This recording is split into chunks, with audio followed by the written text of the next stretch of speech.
सभी लोगों के दिल में कुछ कर गुजरने का जज्बा होता है, लेकिन जिन लोगों के हौसले बुलंद होते हैं वही भीड़ में अपनी एक अलग पहचान बना पाते हैं। ये वो लोग होते हैं जो नौकरी न करके छोटे स्तर पर अपना व्यवसाय शुरू करते हैं और उसे बढ़ाने में जी तोड़ मेहनत करते हैं। लेकिन अपना व्यवसाय शुरू करना इतना आसान काम नहीं है। इसमें किन किन चुनौतियों का सामना करना पड़ता है, आइए देखते हैं। रोजाना हजारों लोग या तो गरीबी की मार से या कोई काम न मिलने से परेशान होकर 2 जून की रोटी की तलाश में शहर का रुख करते हैं। लेकिन इनमें से वही सफल होते हैं जिनके दिल में कुछ करने की तमन्ना होती है। ऐसा ही एक शख्स 10 साल पहले मुंबई आया था।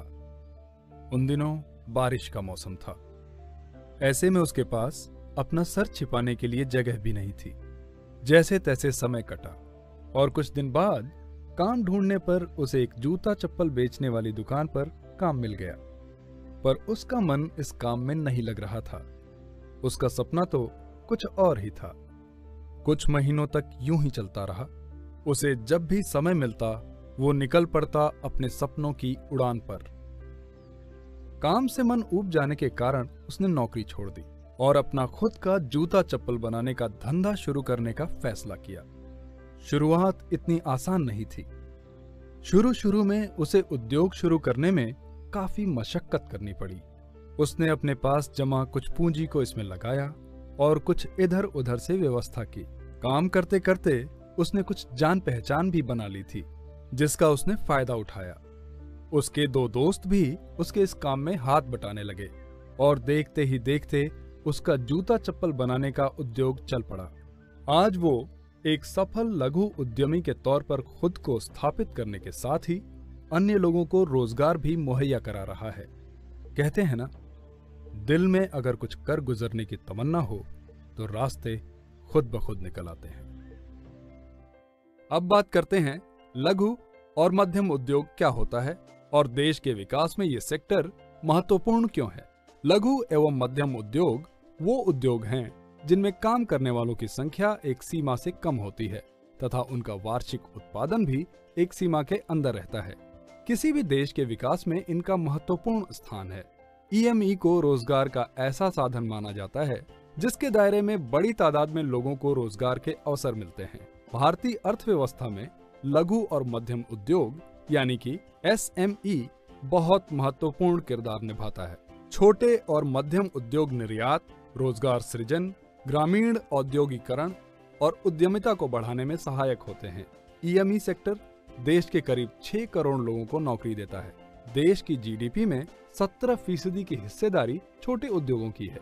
भारतीय अर्थव्यवस्था में SME क्षेत्र का बहुत प्रभावी स्थान है। बेरोजगारी और गरीबी की 2 प्रमुख समस्याओं को दूर करने के लिए SME क्षेत्र का विकास अनिवार्य है। भारत सरकार ने सूक्ष्म, लघु और मध्यम उद्योग एक्ट 2006 के अनुसार उद्योगों को परिभाषित किया है। गुड्स की मैन्युफैक्चरिंग या उत्पादन, प्रोसेसिंग या संरक्षण में व्यस्त उद्यम।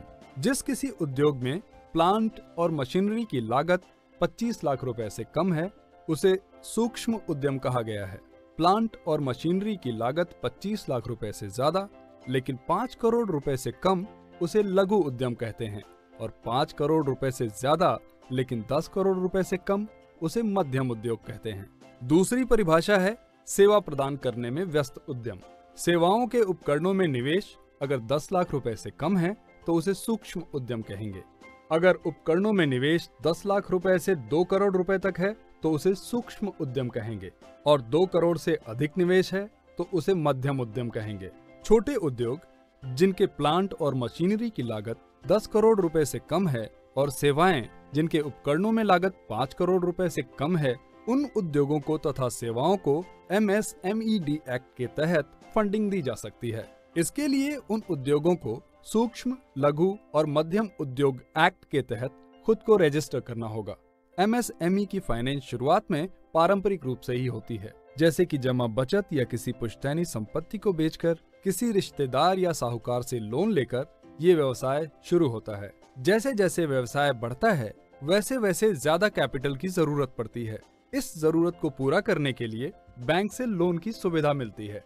RBI ने बैंक को एमएसएमई सेक्टर को लोन देने के लिए लक्ष्य दिए हैं, जिनमें हर साल 20% की वृद्धि होती है। इसके अलावा 10 लाख रुपए तक गारंटी फ्री लोन मिल सकता है, जो पिछला ट्रैक रिकॉर्ड और वित्तीय स्थिति को देखकर 25 लाख रुपए तक बढ़ाया जा सकता है। इसके अलावा वेंचर कैपिटल, प्राइवेट इक्विटी जैसे नए तरीके भी उपलब्ध हैं। आज 10 करोड़ रुपए से छोटे लागत के उद्योग बीएसई के जरिए प्राइमरी मार्केट में अपना आईपीओ ला सकते हैं। इस आईपीओ को 100% अंडरराइट किया जाता है, जिसके कारण उन्हें 100% सब्सक्रिप्शन मिलता है। फैक्टरिंग और सप्लाई चेन फाइनेंसिंग जैसे तरीकों से एमएसएमई अपना वर्किंग कैपिटल फाइनेंस करवा सकती है। सूक्ष्म, लघु और मध्यम उद्यम मंत्रालय ने एमएसएमई में एफडीआई को भी मंजूरी दी है, जिसके जरिए एनआरआई भी इस सेक्टर में निवेश कर सकते हैं। एसएमई क्षेत्र को कई चुनौतियों का सामना करना पड़ता है। कमजोर प्रौद्योगिकी और वित्तीय समस्याओं से इस क्षेत्र को काफी लंबे समय से जूझना पड़ा है।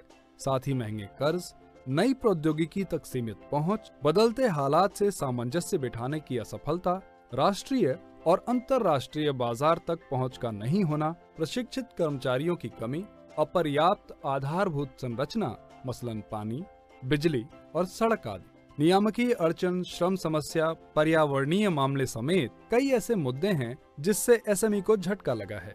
एसएमई पूरी तरह से बैंकों पर निर्भर करता है। कर्ज के लिए आवेदन देने वाली कंपनियों को अलग अलग तरह की चुनौतियों का सामना करना पड़ता है।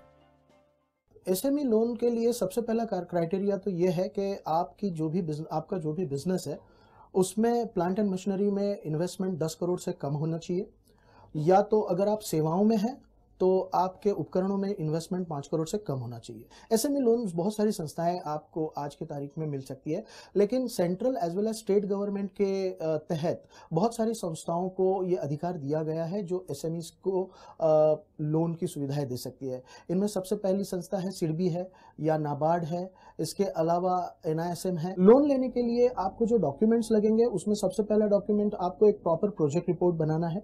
आपको बैंकों को अपने बिजनेस की जो वायबिलिटी है वो पहले प्रूव करनी पड़ेगी। उसके अलावा आपको उन्हें यह दिखाना होगा कि आपकी मैनेजमेंट बहुत ही शानदार तरीके से बिजनेस को मैनेज कर पाएगी। आपके पास उसके लिए जितने भी एजुकेशनल बैकग्राउंड की ज़रूरत है उस बैकग्राउंड का होना बहुत ज़रूरी है, और फिर उस उद्योग में आप किस तरह से अपना काम कर सकते हैं ये आपको बैंकों को समझाना होगा। आज भारत में 90% छोटे उद्योग एमएसएमईडी एक्ट में रजिस्टर्ड नहीं हैं, जिसकी वजह से वो सभी उससे मिलने वाले लाभों से वंचित हैं।